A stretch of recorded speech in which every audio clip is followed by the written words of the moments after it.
సత్యసాయి అమృతమూర్తి ఆయన ఇలా చెప్పారు, నేను దేవుడిని, నీవు కూడా దేవుడివే. తేడా ఏమిటంటే ఈ సంగతి నాకు తెలుసు, నీకు అసలు తెలియదు. మీ హృదయాలలో ప్రేమ అనే దీపం వెలిగించి దానిని అనుదినం ప్రజ్వలింపజేయడానికే నేను వచ్చాను.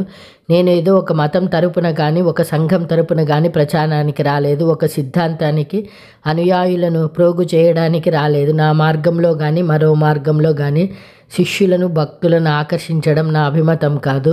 విశ్వవ్యాప్తమైన ఏకమైన ఆధ్యాత్మిక సూత్రం ప్రేమ అనే మార్గం, ధర్మం, బాధ్యత, ఈ ఆత్మ సత్యం చెప్పడానికే వచ్చాను.